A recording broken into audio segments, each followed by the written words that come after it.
and welcome to Video Game Hangover. I'm Randy Dickinson, and I'm in Harrisburg, Pennsylvania. Hello, I'm DJ Ross. I am in Mountain View, California. Each week here on Video Game Hangover, we talk about the games that have been keeping us up at night. This week we're playing Halo Infinite and Ratchet and Clank Rift Apart. Oh. Halo. Not a lot of Halo love on the podcast ever. No, I mean, there was that one summer where I played like 3 Halo games. Okay, I feel like that probably satisfies that, yeah. We all just piled it into one episode. Or like a series of episodes. Didn't really distribute it very well. But I feel like Halo has gotten its share of episodes. That's a fair amount. Yeah. Maybe I blacked that out. I mean, it was a while ago at this point. I can only for retain... people who weren't around that or for that. I think it was the backlog attack. I just had 3 Halo games in my backlog that summer. It was fun. It was good. I like Halo. Well, good. Excellent. Well, then have I got an episode for you, DJ? Yeah. Oh, I can't wait to hear all about Halo. Yeah, cool. So happy Thanksgiving. It is Thanksgiving week here in these United States. Oh, thank you. Happy Thanksgiving. To you as well. Anything you'd like to declare that you are thankful for? Oh, I don't know. Putting me on the spot. Master Chief? Are you thankful for Master Chief? Yeah. Yeah. He's out there protecting us against all the Halos or whatever. I didn't play the most recent ones. I don't know who he's fighting. Is that the plot of the Halo games? The Halo attacks and you have to fight back? He's got to stop the Halo. No, it's been a while. Yeah, I'm going way, way back into my memory banks trying to remember what the plot of Halo is, and I don't think it was that. No, I mean, that's the guy's name. You play as Halo, and he goes out there and fights the evil aliens. Cool. And then Marcus Phoenix comes and saves the day. Well, I was going to say, then you team up with Metroid, the alien bounty hunter. Dr. From the Metroid games. Yeah. Dr. Metroid. Didn't spend all those years in Metroid medical school. Right. To just Miss Metroid. Miss Metroid. Yeah. Correct. Mr. Metroid. Dr. Metroid and Halo, just classic team up. I don't know what's going on. I don't either. No. Yeah. But anyway, I'm thankful for both of them. We get a detour here quickly. It is the week of giving thanks. So people might ask you that question again. You might want to prepare a better answer, DJ. Okay. I mean, no, I'm going to stick with my guns. Master Chief. I regret nothing. I'm thankful for all of the awesome people who helped us achieve a new high score in Extra Life this year. Oh, there's a good answer. Yeah, that's what I was kind of queuing up, but we didn't play in for it. And maybe could have telepathed that a little better for you. I just can't put my undying love for Master Chief aside long enough to think about Extra Life. About sick kids. There's no room in your memory banks for... Just always Master Chief on the brain. Right. So far in 2021, Team VGH, hey, that's us, has raised $2,865. That is, if I'm doing the math correctly, $5 more than our best year ever. So... Hey! Big thanks to the folks who donated to push us over the finish line. I believe the ultimate donation there was from our good buddy and friend of the show, Green Captain. So huge kudos to him for chipping in to push us over the limit to a brand new high score. And now we've got to beat that again next year. So excellent. Thank you very much. That's awesome. There's still time to donate if you're listening to this, and we have Giving Tuesday coming up the week after Thanksgiving, and you're like, geez, what charity should I maybe kick in a couple bucks for? Extra Life is accepting donations until 12/31. That's December 31st.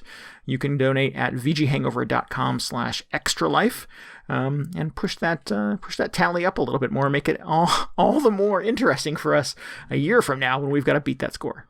Yeah, make us work even harder next year. What is Giving Tuesday? Who decided on that? Who's behind that? I think it's a bit of like a purge. I think you go through Black Friday and Small Business Saturday and Cyber Monday. I don't know what the Sunday in between is. And it's all about sort of just conspicuous consumption. You must buy everything. And then, and then a little sort of soul cleansing. And then there's just Giving Tuesday. I can't help but feel like it feels very altruistic, but I can't help her feel suspicious of it. Yeah. That's that's a reasonable response to just about anything at this point. But I think after you've why consumed, are they asking for all of their donations in bitcoins? Gotta get all those NFTs. Yeah, I don't know, but yeah. So if you're looking to sort of absolve your soul after just purging, just bathing yourself in widescreen televisions and PlayStation 5s and all the other deals, Giving Tuesday is there waiting for you to kick in a couple bucks. And feel. I remain suspicious, but I will, go ahead and kick in a few bucks to Excellent. my favorite charities next Tuesday. Sure. Right. I'm going to hold you to it. I'm going to want a full accounting. I'm going to need to see the receipts on that, please. All right. What other little bit of show business we should get out of the way here? Not get out of the way. It's also a positive thing. Why do I say things like they're horrible and bad? The Drunktacular is coming. That's a good thing. That's super fun and positive. Good for some people. Yeah. We would love for you to save the date. It is coming up on Friday, December 10th at 9 p.m. Eastern Time. If you're new to the show, DJ and I wrap up every year of podcasts with a live call-in show. We take your calls and your questions, your tweets, and you drink a lot while doing so, and it usually gets kind of fun and maybe a little bit sloppy and embarrassing. Well, it's not really live. I mean, it's kind of live this year, but we don't take live calls. We just be clear. Right. Yeah. It's the pre-recorded call-in show. Well, there's a chat on Twitch where you could drop a question and we could conceivably answer it. It's true. So that there are some components which are live, but just to confuse people, we have a phone line which you can call into and ask a question, which is not live. Right. So you should do that ahead of time. You can do that now. That's a great idea. Did we get the phone number already? No, we did not. It is 682-999-VGH1. If you're not sure how that works, it's 682-999-8441. Call, email, tweet, hop on our Discord, ask us questions there. If you get all that stuff in, we'll gather it all up and make sure that we have it ready for the night of the event, which once again is Friday, December 10th at 9 p.m. Eastern Time. Mark that on your calendars. Or you can go to Discord and you can actually click on the little event thing now, and it'll send you, presumably, a reminder on the big day. Yeah. And, hang out with DJ and I. You could drink a little bit at home as well while DJ and I do our thing. That'd be fun. It'd almost be like we're drinking together. Yeah. You don't have to if it's not your thing. Sure. Don't feel pressured. But, whatever you're comfortable with. Yeah. Definitely send us a question, though. You have until December 10th to get those calls, emails, tweets, whatever, into us. So we have time to, add them to the list. Yep. Hopefully come up with some kind of satisfying answer that is better than just Master Chief. And, just don't be late. Otherwise, it will go into next year's show. Right. Do we have a file of late arriving questions from previous years that we should be addressing? You know what? I don't know if we've ever actually gotten a late one. We've gotten some that we're cutting it quite close. I don't know. It was really pushing it. But seconds before we go on the air, just handing us a new script. Yeah, actually, you know what? I believe we did get some that came in after, but for whatever reason, I don't know. We none that we're addressing this year, to my knowledge. Got it. All right. We'll have our intern double check on that before the show. Cool. All right, excellent. But and I guess that sort of concludes our pre-show banter. That's it. Yep. It's time for the post-show banter. Just segue. Oh wait, no, this is just the show. This the mid-show banter. No, this is the mid-show banter. Yeah, I think that's just the show, right? Right. That's how that works. So what are you playing? What's Halo? I think we've teased it sufficiently. Let's talk about Halo. Halo Infinite, in fact. Well, I was going to say I've been actually playing a lot of Pikmin Bloom. Oh. Well, a nice walk this weekend. Pikmin Infinite. The Pikmin Infinite. It might as well be. The last time we talked about this, I had not gotten farther than the character creation. But since then, I, just turn it on whenever I leave the apartment, and the Pikmin do their thing. And it's kind of nice. It's very different than Pokemon Go. Yeah. I've never played Pokemon Go. We established that on the show, but Pikmin Bloom almost doesn't really even feel like a game. Like, I'm not sure what the point is. Yeah. No, that's kind of my impression as well. And not that immediately having a point makes it a game. I don't mean to sort of be dismissive in that way, but it really is just a step counter. Well, you can collect like fruits and things. Ooh. And you can grow Pikmin. Right. So there's like things to do. I don't know what the point to amassing just a huge army of Pikmin is. Like, eventually you don't battle other people with your Pikmin army. No. You don't have to rescue some stranded spaceman to get back to his home planet like you would do in the games, the Pikmin games. Right. You don't have to rescue Brittany. Yeah. But you do just continue to amass more and more Pikmin. So I'm just wondering, like, does it just keep going forever? I think so. It seems like it. Is it truly Pikmin Infinite? I have a lot of Pikmin already, and it doesn't show any signs of stopping. In fact, I have 6 new Pikmin, like, cooking up right now, growing, waiting to be plucked if I walk enough steps. That's a lot. Yeah. And I can, they have expeditions now where I just slapped the microphone. I apologize for anybody who had to listen to that. I was so excited about Pikmin that you can look at a map, and if you see a fruit or flower or something way off in the distance and you don't want to actually walk to that place to collect it, you can send a group of Pikmin out on an expedition to pick that thing up and bring it back to you. And it says, hey, these Pikmin will be back in 2.5 hours. Yeah. And this is the part that feels the most like... it feels the most like an actual objective in the game. Because like in Pokemon Go, you would see Pokemon on the map out there, and you'd see one and you'd be like, oh, I don't have that one. I should go walk over to wherever that is and try and catch it. Yeah. And you don't really have that in Pikmin, because you just sort of accumulate Pikmin as you walk, except for these expedition things, which are usually like sometimes they are actually Pikmin like seedlings.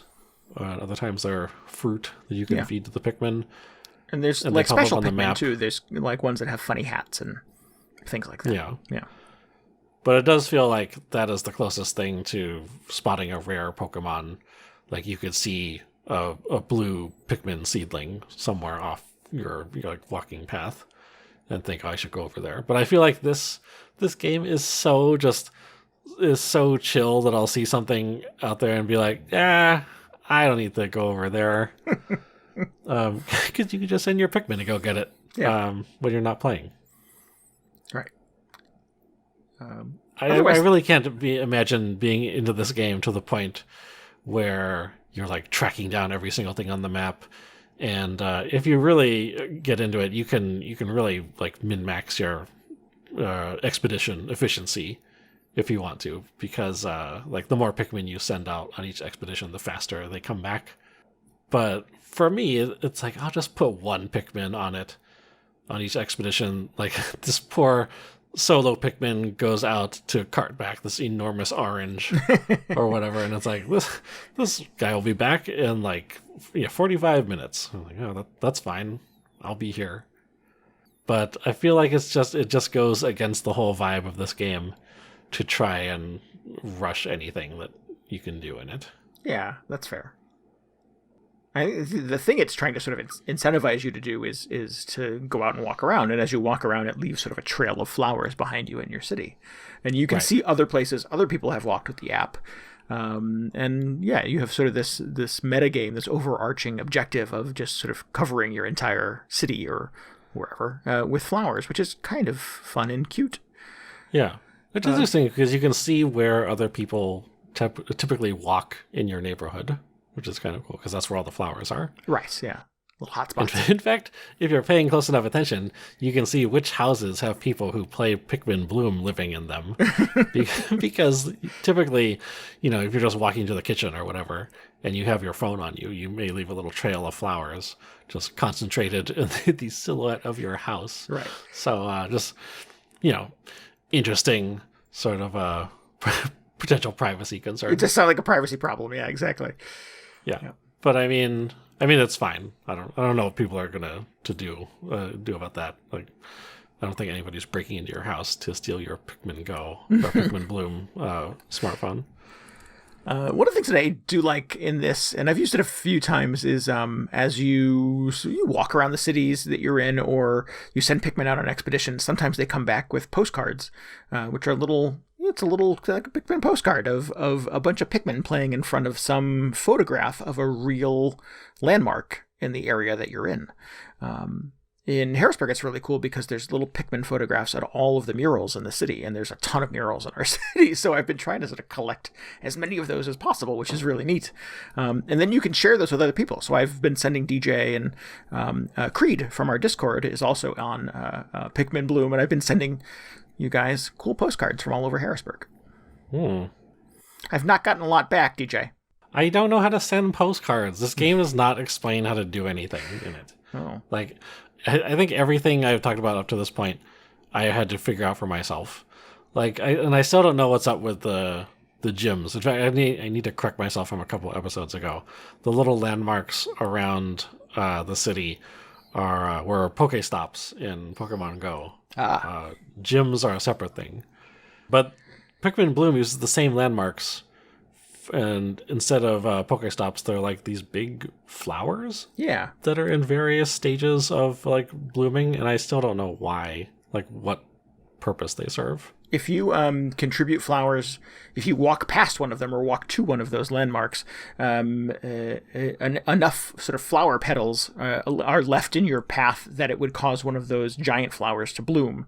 And if you're responsible for contributing to the blooming of one of those big icons, you get some cool in-game thing. Oh. Some little collectible. Well, that seems very unreliable. Like, you have to be the person who pushes it over, or you just have to have contributed petals at any point? I think you just have to have contributed petals at some point.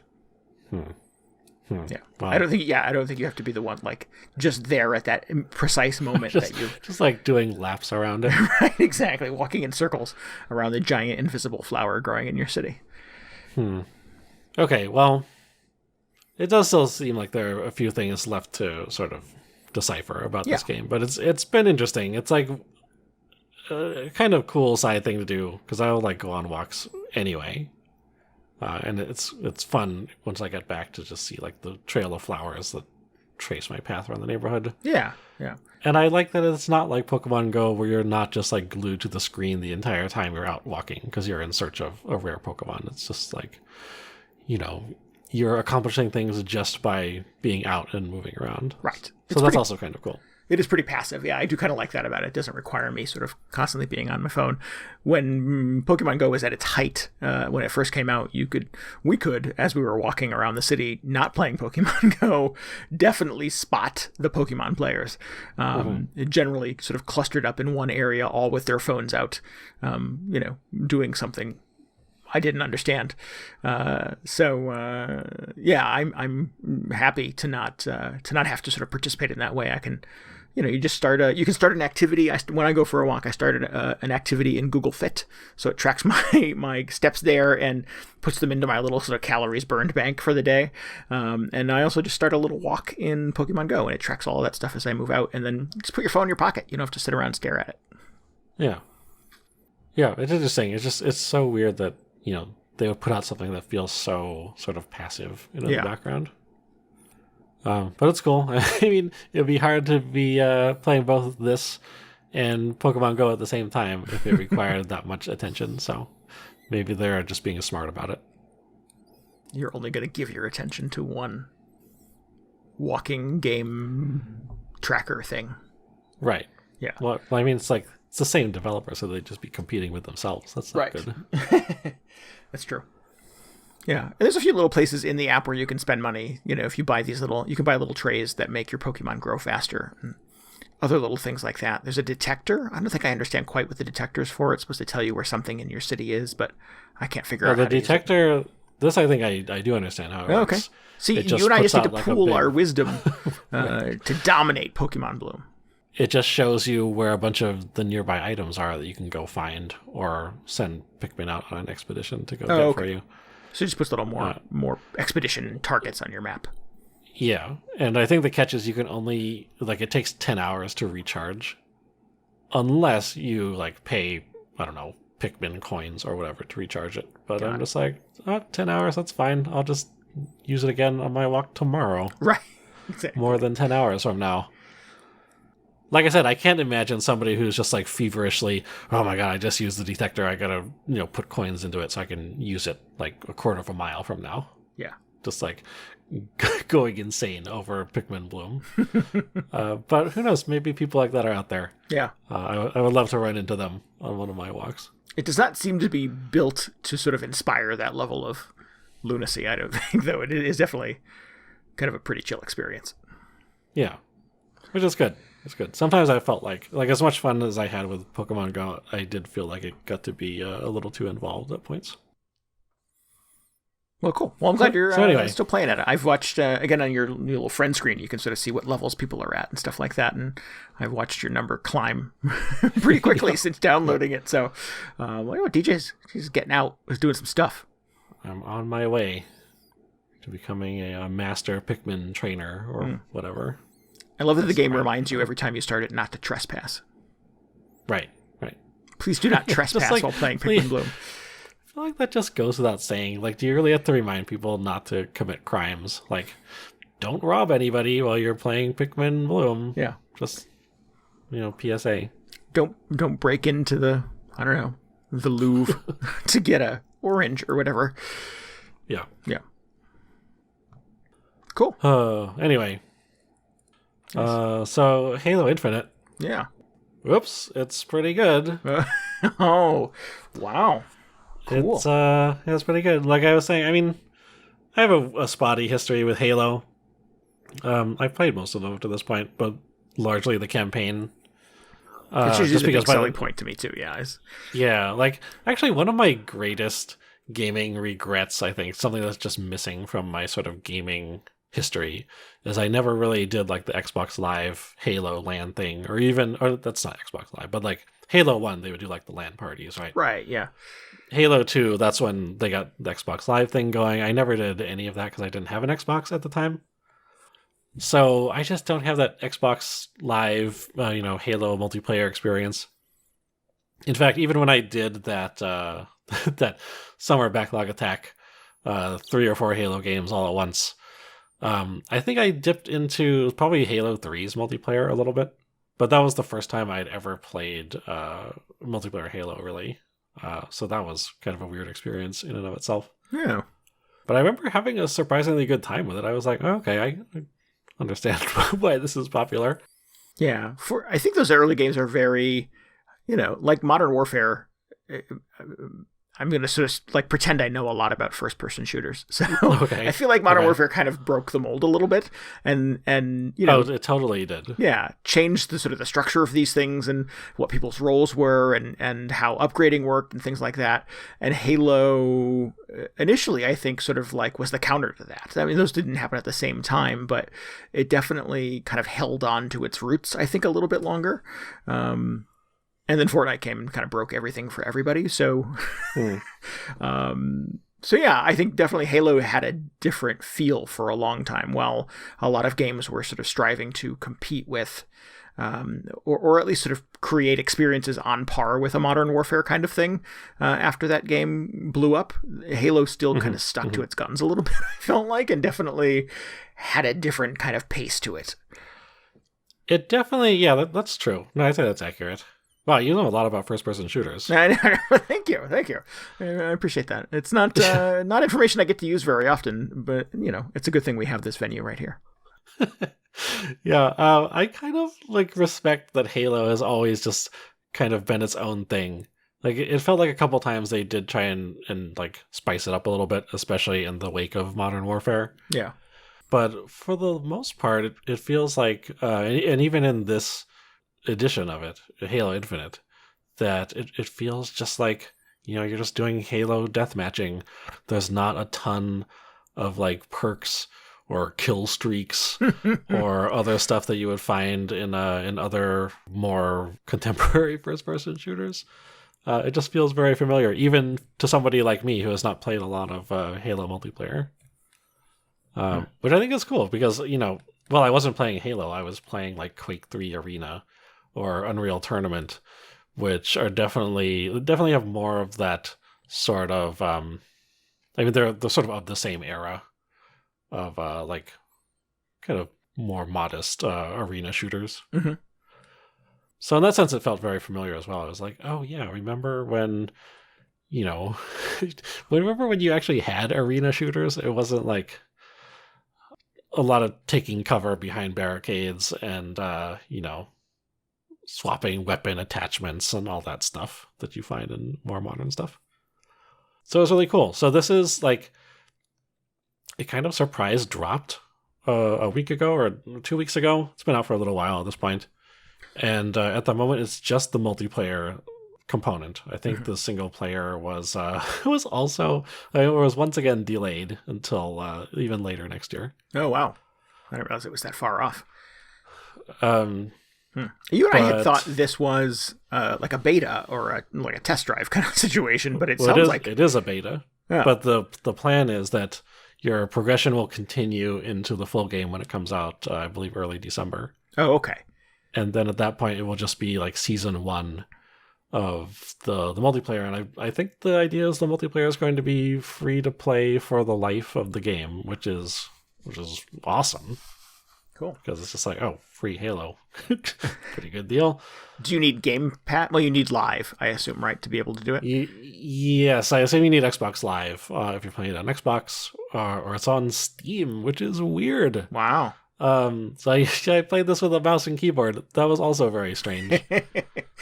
I always felt like breaking molds everywhere, man. Yeah. When I played Halo, previously it was always on an Xbox, and I felt like there are definitely some design decisions that that they made to sort of accommodate for controller users. Mm-hmm. Like it works really well for if you're playing on a controller. So I was like, okay, so how is this going to work on mouse and keyboard? And it felt totally fine. Cool. I think there's even console crossplay, so you could, I don't know how that goes. I don't know. It may have even been active while I was playing this. Maybe I just got destroyed by some controller users. Who knows? People who have 20 years of controller experience on Halo. Yeah, exactly. But it's still really good. Like the movement feels really good. It just has that really distinct Halo feel to it where, very, very smooth movement, kind of slightly floaty jump. You've got a couple grenades and all the classic Halo weapons. I've been away from Halo for a little bit, so I have to admit I didn't recognize some of the weapons. But, it was a lot of it was just your typical Halo stuff. Like you've got the assault rifle and the little Magnum and the Needler. Okay, I was going to say, I don't know the Needler's still there. Yeah. Got some real scrubby kills with the Needler this weekend. But it's good. Scrubby in what way? What does that mean? You have a gun that shoots homing bullets. You can't feel great about using that thing. Oh, I feel excellent about using it. That was my go-to. That was my main. Maybe I'm that kind of guy. Well, I wouldn't turn it down. Whenever I saw it, I was like, okay, we're doing it. Yeah. I'm going to feel dirty about it, but whatever. You can't miss it. It's pink and it glows in the dark. You got to really, yeah. True. But it's good. And this is coming from me, again, somebody with not a lot of Halo multiplayer experience. I had a great time playing it. Cool. It felt like, even though they say it's a beta, it was mostly stable. I had a couple issues running it. But no, it was fine. It was very smooth. And it just felt great to play just a simple arena shooter again. At the moment, I believe I haven't really fully wrapped my head around just how sort of the multiplayer configuration works. Mm-hmm. Like what I was doing when I was playing this over the weekend was you just jump into like an instant action playlist. And it seems like that will just drop you into like the first available game. Mm-hmm. which is fine. Which, I mean, it worked well for just letting me get a sampling of what's in the beta. Cool. Is it sort of just deathmatch or multiple modes, or what are they? What's sort of the structure at this point? They've got a bunch of modes in there. So it started out with team deathmatch, and then there was like capture the flag, and this is where my familiarity with Halo starts to get a little shaky. There was like some kind of, it was like oddball or whatever, where somebody's got the ball, they have to hold possession of it. Oh, okay. There was like a King of the Hill style mode where you just like capture control points. So very familiar stuff. Sure. I believe you can do custom games as well. I don't know what other game modes are maybe waiting out there, like other fan favorites that I'm just not aware of. But the big thing that did seem missing, and I imagine this is just because I didn't get dropped into this map as part of the playlist, because I've seen some people playing this. But it's like the large scale, I guess capture the flag mode it is a lot of the time, where they have all the vehicles and things, because in all the modes that I played, it was just everybody was on foot, and nobody was driving the Warthog or whatever around. So maybe I was just at the wrong playlist. Maybe I am not ranked up enough for that. I don't know. But I mean, that was fine. That might have been too much for me at this point. I was just trying to sort of like get my bearings, and it was good. It was like what I played was really fun. Cool. I'm kind of actually like, if left to my own devices, I may just end up playing deathmatch or team deathmatch, because I don't know. That's just kind of what I want. Like when I think of one of these arena shooters, like back in the Unreal Tournament days, that's a lot of what I would do.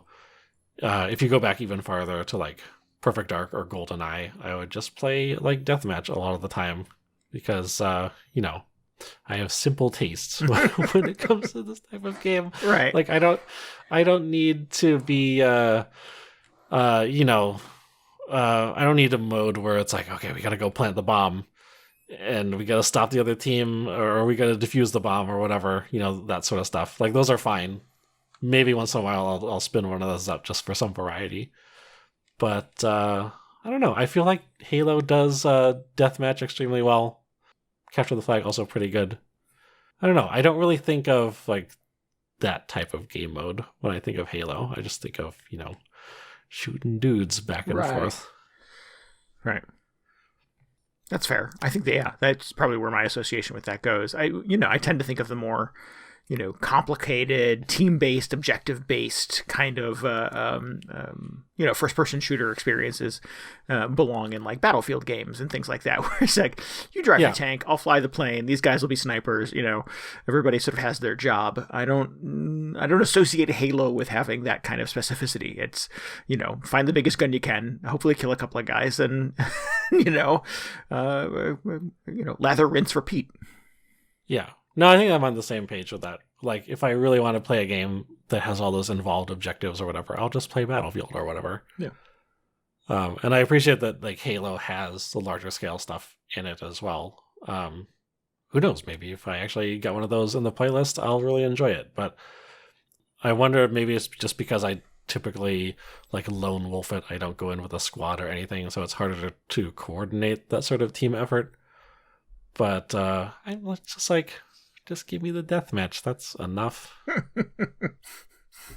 This was a surprise to me. They also have just like an offline, I don't know if it's fully offline, but just a mode where you can play against bots. And I was like, okay, well, this is taking me back a little bit. Maybe that sounds super retro bots. Too. Yeah. Like who needs to go online? I'll just like play Halo in my little cave for I don't know, until they unplug my internet. But that was fun.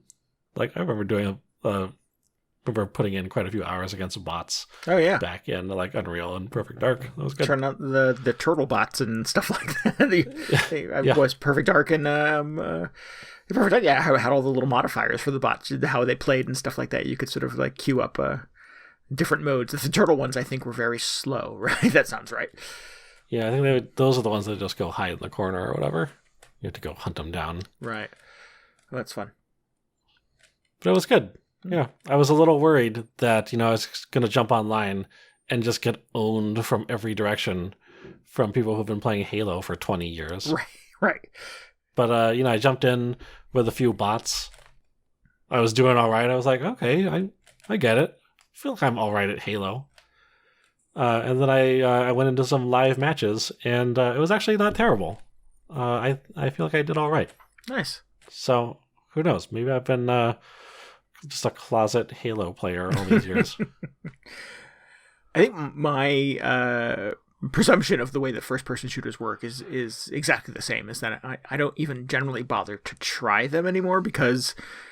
I think a lot of the people that play them are kind of careerists and very dedicated to that cause. And, casual me is not going to stroll in and hold my own. And it's just going to be frustrating dying over and over and over again.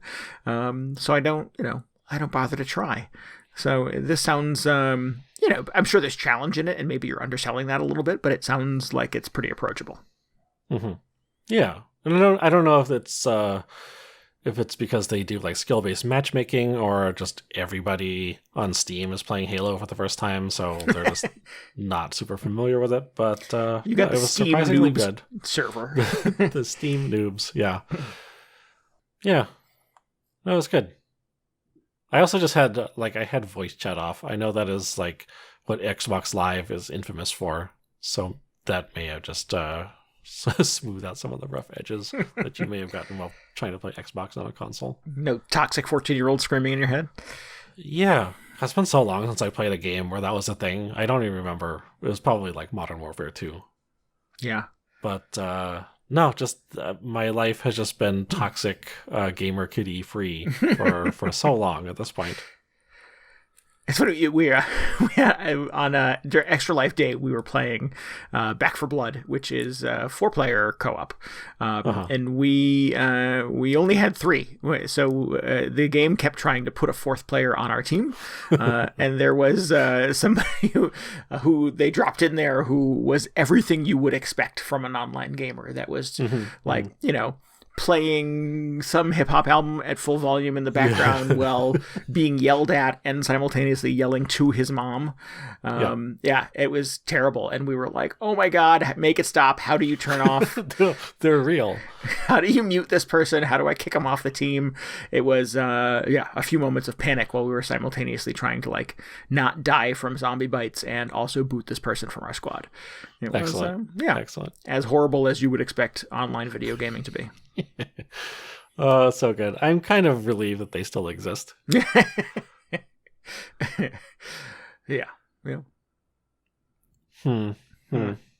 But it's cool. I'm glad you had a positive experience. It sounds like fun. And it sounds like kind of a very different model for, unleashing Halo into the universe. This sort of free-to-play thing, it being on Steam, it being cross-platform. It does seem like they've sort of broken down a lot of the barriers to entry here. I feel like it's a good move for them because I don't remember the last time. The last one was like Halo 5. I don't remember super effusive reviews about that game. But, Xbox One was having a hard time. I feel like there was a lot of discussion is this it for Halo? Because it has kind of gotten eclipsed by Call of Duty and Fortnite and all the other stuff. Yeah. But, it's cool they put this out there. I played it. I don't have an Xbox. I've never played Halo 5, but I expect I'll be playing some more of this one. I would even like to give them... I feel like I should just give them a few dollars. And you can do that because it has, this feels like the most modern sort of element to it is it has a battle pass like you would find in, Fortnite, or I guess, every sort of live service game. Everything at this point. Yeah, exactly. Yeah. So, you know how it works. You buy it and you get extra, XP rewards and unlockables and all that stuff. But it's completely optional. It's only cosmetics and things. Cool. But yeah, I had a surprisingly good time with it.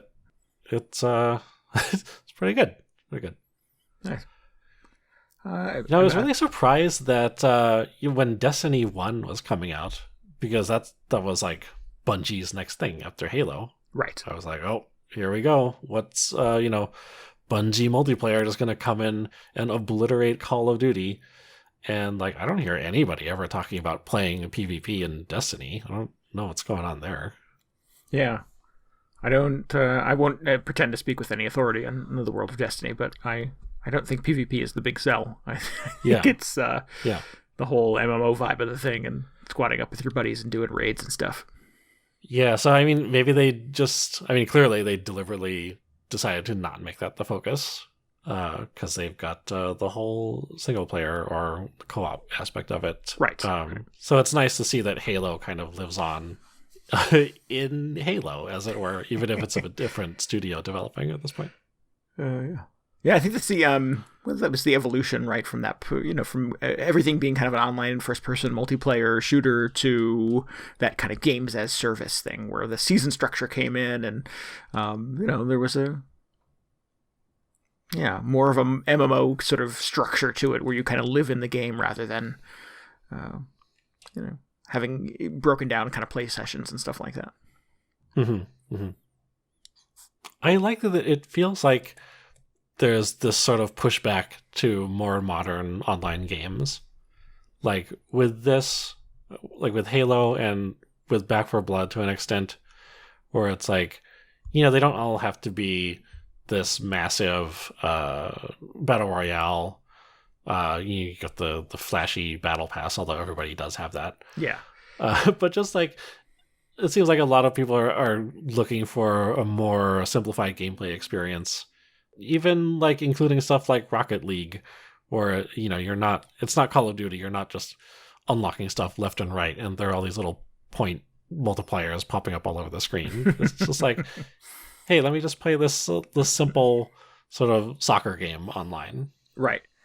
Or let me play a simple arena shooter, and I don't need 100 billion guns that I need to customize every 30 seconds. Yeah, I think that was probably why, games like Splatoon and Splatoon 2 ultimately, and Fall Guys were probably the last multiplayer games that I really latched onto for any period of time, is that they were relatively unencumbered by a lot of that stuff. Yeah, they all had sort of progression tied to them, and, you get a cool new gun if you get 10 more points and stuff like that, but, it was more about like, I got a cool pair of sneakers and I got a cool jacket, and... Fall Guys is all about, I want the costume that makes me look like a horse or whatever. It's really, pretty irrelevant. And the core gameplay remains fun enough that all of that sort of ancillary stuff is really just window dressing. Yeah. So those work for me. And I think clearly my sort of tastes in multiplayer gaming, online gaming, stopped at a certain point. And I think games that sort of reach back and kind of touch that kind of high point for me, where it's just running around with your buddies and doing fun stuff, still resonate. So yeah, I think that I appreciate that exists still in gaming, and there seems to be a sort of a current flavor for it. Yeah. No, I'm glad to see people coming around on it. It just felt like games were getting so like complicated and serious that it was like starting to turn me away from them. Yeah. And I was like, oh, you know what? I do just want to play a game that has like you could only carry 2 weapons and like 2 grenades, and that's it, or just simple times. When I was your age, we only had 2 weapon slots. Yeah, exactly. I think it's interesting and telling that you were playing Halo Infinite last week and you were not playing the new Battlefield. Well, okay, so let me just say about Battlefield 2042. They've had a very bad launch. Yes. But here's the thing about a Battlefield game. You cannot play a Battlefield game at launch or even like months from launch, because it's always the same story. This literally always happens. In fact, I was kind of excited to play this because I have like time off until Endwalker comes out. So I was just like, oh, this is my window. I can play this. But at the same time, in the back of my head, I was just like, don't play it because it's going to be bad. And you like the beta. When they did the beta a few weeks ago, I thought the beta was good on that. Yeah. Yeah. I mean, it was like, it ran well. The gameplay felt pretty good. Mm-hmm. But apparently it's just like technical issues with it since launch. But here's the thing, they almost always come around. Like, just give them a few months. Like, every single game DICE has made in the last few years, like going back to like Battlefield 2 wasn't great at launch. that like they turned it around. Battlefield 3, Battlefield 4, if you remember, was just, people were saying it was like one of the worst launches in the series history, but now people look back on it and be like, oh yeah, I wish there were more games like Battlefield 4 in terms of just how well they were able to fix it. Like Battlefront 2, the Star Wars game, I think people ended up liking. It was just like, for some reason, Battlefield 5 people never got on board with. I think there are a bunch of other reasons that contributed to that, but yeah, just don't play it at launch. Just avoid it. Play Halo for the time being, and come back to it in like season 2 or whatever. So we wait the inevitable update from you, like in March of next year, where Battlefield, it's good now. Yeah, I mean, I really hope. I mean, it sucks that they had to put it out in this state, because they deserve more than the press they're getting. Yeah, and the backlash they're getting. But I'm pretty confident that it'll become something worth playing a few months from now. Yeah. I mean, every game is a work in progress, even on the day it comes out. So it's I think. Yeah, which is unfortunately true for more and more games these days. But yeah, playing something like this, I mean, I'm surprised Halo hasn't had more issues, considering it's still sort of, I don't know if they're calling it early access or what. Yeah, it has been marinating for quite a while. I suspect maybe they've had a little time to tweak it. That's also true. But yeah, so I decided not to pick up Battlefield, although I was still thinking about it against my best judgment. And I just made you think about it more. Yeah. Well, no, I mean, now I'm feeling like, okay, yeah, I made the right decision based on all the whining people I've seen over the last week or so. Mm. Yeah. And I think one of the reviews I read referred to it as joyless. Oh, it's not joyless. Like, the beta was super fun. I don't know where people are getting that. They definitely had a different experience than you. I was reading it going, is this the same game DJ played? This doesn't sound like it. I had to go back and is there different Battlefield games coming out? No. Nope, all the same game. But I don't know. The reviewer was not pleased with it.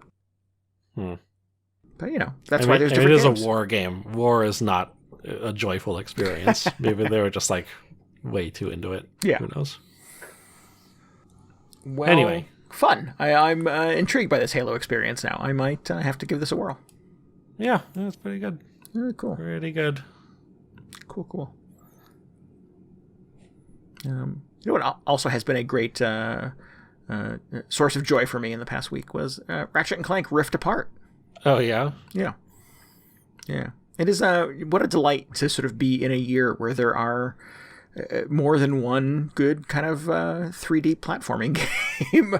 I've talked about quite a bit on the show how much I enjoyed Psychonauts and how it feels sort of simultaneously like a sort of a fresh new thing, and also this sort of reminder of why I like this type of game. This sort of running, jumping, stomping on monsters, collecting things, looking for little hidden bits, and little. Wait, does Ratchet? Ratchet is the yellow guy. Ratchet.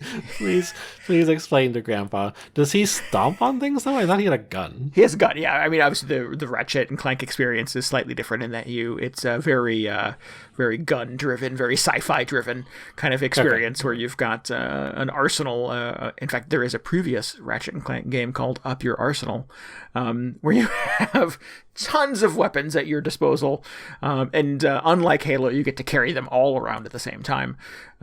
So if one runs out of ammo, you just rotate over to the next nearest insane weapon in your kit to continue blowing up giant robots and stuff like that. It's really much more of a Doom-like than a Halo-like. Sure. In that sense. We could go with that if you want. I don't know if I know Doom well enough to agree with that, but let's make that conclusion. Just go with it. Yeah. But yeah, I mean, Ratchet and Clank, the new Ratchet and Clank is very much sort of on par with that Psychonauts experience this year, where it is this sort of reminder of super fast, super fluid gameplay, really fun combat that is just challenging enough to kind of make you work for it a little bit, but not enough to be super frustrating and annoying. Really kind of intricate level design with really interesting kind of mechanics for kind of getting around and looking for your next opportunity to move forward. there is a really cool structure in both Ratchet and Clank and in Psychonauts where they're not really open world games, but they have these really big open areas, almost in the way that sort of Super Mario Odyssey was structured, in that you had all these sort of distinct kind of biomes that were within themselves kind of an open world, and you were free, in a 3D game to kind of run around and play in the sandbox.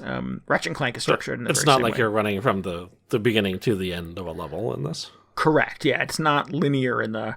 There is a linearity to sort of the objectives you're trying to sort of resolve, and you always have kind of a mission icon, and it's Ratchet and Clank, so there's a map, and you can kind of put a little pointer on a thing where there's an opportunity to go, trigger the next little story beat. But you also, and this feels pretty unique to this edition of Ratchet and Clank, where it feels so open and so kind of exploration based, where you can kind of run around and look for hidden things.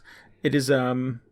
Yeah, it feels pretty unique to the scope of this game, in that it's a little more open, a little bit more kind of built for exploration and playing.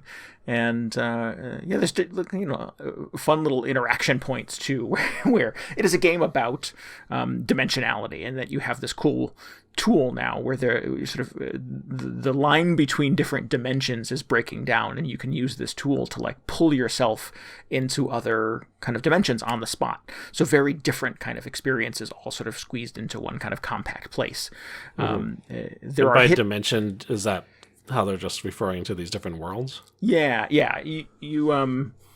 Yes, there's a little story element that can be a little spoilery here, so I won't go into sort of the specifics of that. But yeah, the game is telling multiple stories simultaneously, and Ratchet has the ability to use this tool kind of in his glove to be able to quickly transition from the dimension that he's currently occupying to an alternate one, which it's not another place in the galaxy, but like a different kind of timeline from the one that he's currently in. So it's he'll like jump through a little like vortex kind of thing, or pull himself through a vortex, and you'll go from a cool kind of cityscape with flying cars. It feels very sort of the Fifth Element, where it's a very compact, very dense city environment, urban environment, to one that's more kind of outdoor oriented and has giant sort of dinosaur things running around. And so you kind of within an experience, within a level, get all of these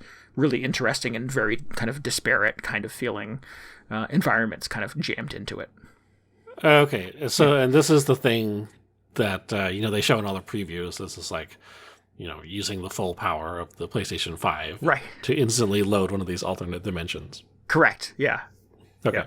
And it totally works. I was picturing it as it looks like you're just traveling from one world to the next, like you would in Mario Odyssey. So I didn't realize that they were more sort of connected, like this alternate dimension thing. Yeah. That's interesting. Yeah, as you in the beginning you get a ton of it, and then it goes a little quiet for a little while, and within the sort of the biome that you're in, the second one that you're in is a big city. There are little pocket dimensions hidden, and this is where the exploration-based fun comes in. They're not really on the main path. You wouldn't run past one of the pocket opportunities like on your way to the next objective, but if you veer off the path and climb on top of a couple boxes and hop across rooftops and slide down a pole or something like that, you'll find this little glowing purple thing where you shoot your glove through it, and it allows you to sort of pull yourself into this alternate version of the level that you're in, that has its own separate level versions of the objectives at play. Whereas if you were just running from rooftop to rooftop in a city, it'll take that city and it'll warp it, and it'll make all the rooftops super bouncy, and you can hop from bounce to bounce to bounce, and you're trying to collect new upgrades and new cool little uniforms that you can run around in as Ratchet and stuff like that. So they're not necessary to completing the game, but they're fun alternate takes on the dimension that you were just in. Yeah. Also, there are like multiple alternate dimensions per like larger dimension. Yes. Yeah. So far, that appears to be true. I've not finished the game yet, but in the experience I've had with it thus far, it's that appears to be the case. Yeah. Interesting. Yeah. Interesting. And It's also sort of satisfyingly kind of story-driven. Like, there's an overarching plot to this that I'm kind of super sucked into already.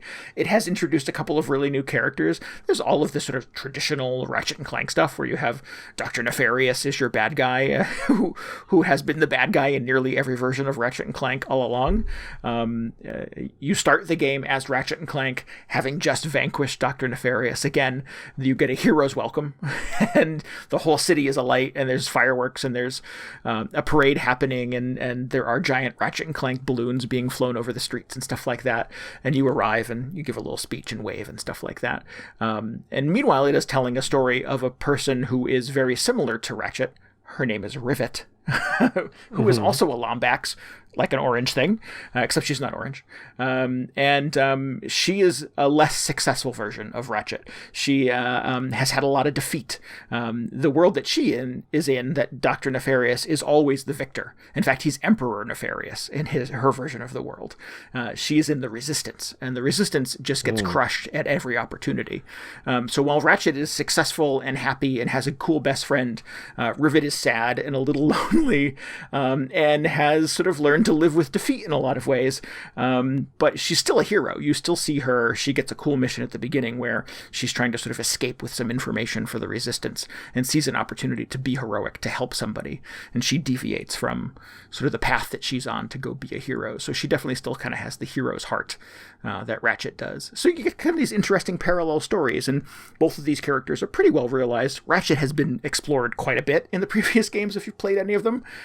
I have. Rivet is new to this episode of the series. So she's certainly an interesting kind of juxtaposition on what you come to expect from Ratchet and Clank always being kind of victorious. Interesting. Yeah. You like swap back and forth, or is that a spoiler? You do swap back and forth. Yeah, you bounce back, not on the fly, but the game sort of, you'll come to a conclusion with Ratchet, and you'll transition over to Rivet's sort of corner of the story. Got it. Yeah. They share an arsenal. The game gives you some sort of sci-fi explanation as to why they do, but at least you don't have to keep track of two different sets of weapons. So yeah, it's fun, and it does some really kind of interesting and fun new things with kind of the Ratchet and Clank mold, which, I think anybody could reasonably assume would maybe be a little stale at this point. Yeah, the dimension hopping thing actually sounds much more interesting than I think it was coming across during all the previews. That's cool. Yeah, all I can think of is Silent Hill and how they would use it in that. But I'm sure the Ratchet and Clank has some interesting takes on it as well. Yeah.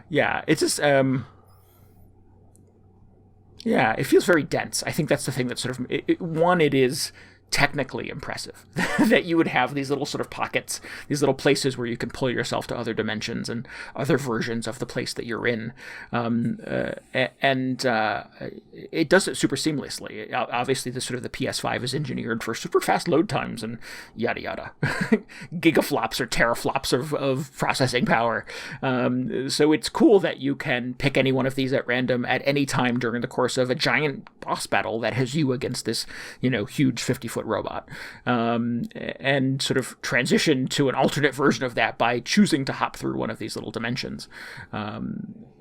The little pocket dimensions are an interesting kind of twist on that as well. And again, every time you do it, it feels super satisfying and like, oh yeah, I would expect a load screen or an elevator ride or, any number of the sort of tricks that developers have used over the years to hide, your chuggy video game system doing all of the work in the background while you wait for the next level to load in.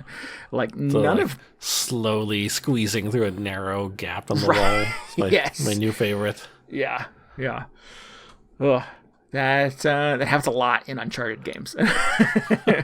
But yeah, none of that is in Ratchet and Clank. In fact, it's so sort of seamless between kind of the few kind of sparsely used cutscenes and you actually playing the game that there are a few moments where it transitions from cutscene to actually like I'm in control and I don't realize it right away. I'm like, oh, that's fun. Oh, am I playing now? Am I back in the game? Cool. It just looks like one whole experience, which is super entertaining and again, kind of technically impressive from a gamer perspective. How long does it take to load, to just do the initial load on a PS5 game if you're just booting it from the dashboard? I've only played 2 PS5 only games, Deathloop and Ratchet and Clank. I've never timed it, but it feels quick. I think the cool thing about the PS5 is that it uses these save states, where as long as you don't do a full reset on your console, it will keep like a save session in memory for a bunch of different games. So far, it has done Deathloop and Ratchet and Clank. Oh, and the little robot platformer game I've been playing too that comes preloaded on the PS5. The Astro's Playland. There you go. And I was surprised when I bounced from Ratchet to Astro just recently that it just like immediately brought me into the last place I was at in Astro. And then when I finished playing that for a while and I went back to Ratchet, again, sort of immediately brought me to the exact moment in the game where I left off on the previous session without having to reload again from scratch. That's pretty good. Yeah, it felt super impressive. It was one of those, again, much of the playtime that I've had on the PS5 so far is I'm like, this doesn't feel significantly different from the PS4 experience. But that feels different. That whole going from game to game. So, if you're putting in discs and stuff like that, obviously it's going to change the dynamic a little bit. But if I'm just playing stuff right off of my hard drive, it is instantaneous after you've loaded into it one time. Is that only the case with like native PS5 games? Like, will it do it for PS4 games you have loaded on there? I have not. Have I played any PS4 games? I haven't. So I can't say. Interesting. Yeah, I have such a hard time going back to, I mean, this sounds terrible, but just going back to anything prior to like the PS4 or Xbox One generation. Like, I played a Wii U game this summer. I was just like, oh, you gotta turn the thing on, wait for the thing to load. After you're finished, you have to save and just power down the entire thing. What a nightmare. And then with the PS4, it's like, oh, you can just pause it at any time, but you can only have one game in the memory at any given point. And it's like, oh, how spoiled can I get? But hearing you describe it, I was like, oh, maybe I do need a PS5. Yeah. I don't know if it does it for PS4 games. I guess that would be the question worth answering to see if, because I don't have my PS4 anymore. I've replaced the PS4 with PS5 because everything is backwards compatible. Give or take, 7 games. But yeah, I've not explored any of that back catalog at all to see if it functions in the same way. Yeah, I mean, who needs PS4 games? Bunch of garbage. On to the next thing. I do. I have just stacks of them I still have to play, so keep those around. But yeah, even beyond sort of being technically impressive and being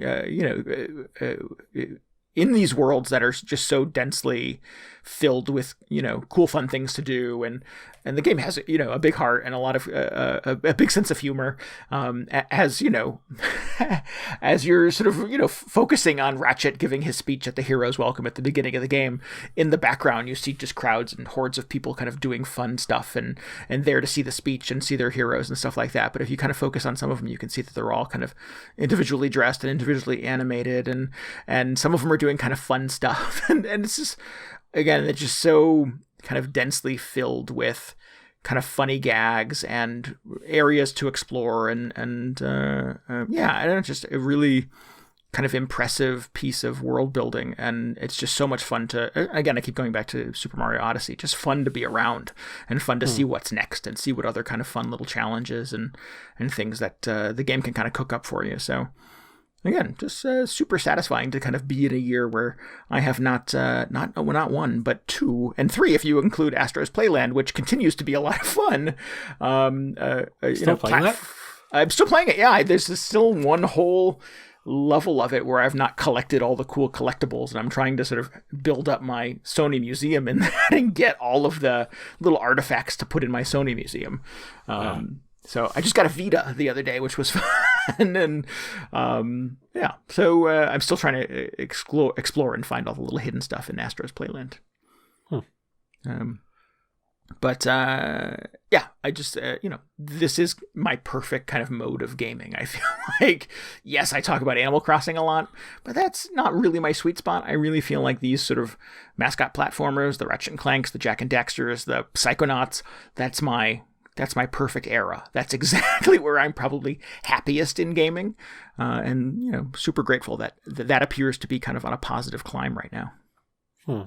Yeah, it has been a good year for those overall. I mean, like, Sony's pretty good about getting one of these out within the first year or so of each new console, too, so that's good.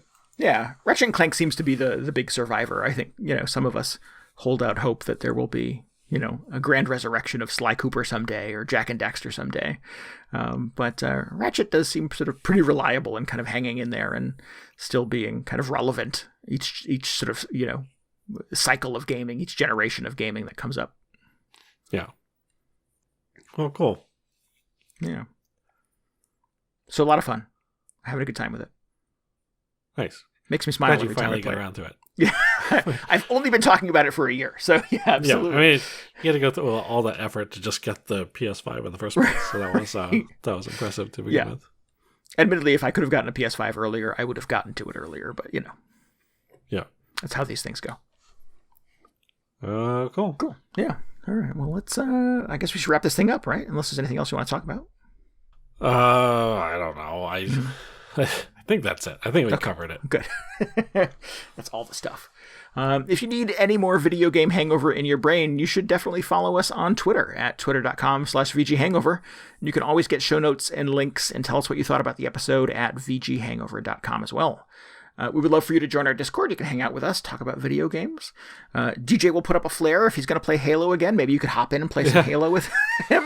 Yeah, you know what? I'm not optimistic about this happening because I don't think we have that many Halo players in our Discord, but I think like it would be cool to do some like private matches, get some vehicles going. But otherwise, I'll just be in one of those public playlists. Should be good. I'm curious if we can find the time and schedule it appropriately. I'll jump in with you. Yeah. All right. Yeah. You and your controller. We shall see who will be victorious. The classic battle of controllers versus mice. Yeah. Mouses. Mouses. No, it's mice. Yeah. Yep. So if you want to do that, if you want to hang out with us, play video games, or just hang out with us and talk about video games, you can go to VGHangover.com and find a link to our Discord. We would encourage you to subscribe, rate, and review us on your podcasting app of choice. 5 stars on Apple Podcasts, big thumbs up, a nice little review. Man, that would help us immensely, getting some new listeners. Yeah. Maybe tell your friends about the show. Tell 2 friends about the show over Thanksgiving dinner. Announce to your family, hey, you guys know what podcast you should listen to? Video Game Hangover. I'll send you a link. It's like, again with the podcast recommendations over Thanksgiving. Well, and then they go tell 2 friends, and then they tell 2 friends, and then eventually the whole world is listening to Video Game Hangover. Yeah, there you go. Speaking of who the whole world is listening to, we'd like to give thanks again to Hal Binderman for our intro and outro music this week. It would be great if you would head on over to heavyviper.bandcamp.com, maybe listen to some more of his stuff, buy an album or 2. That would be terrific. Cool. All right. We will be back next week. Until then, this is Randy Dickinson. This is DJ Ross. Thanks so much for listening to Video Game Hangover. Goodbye. Good night. See ya.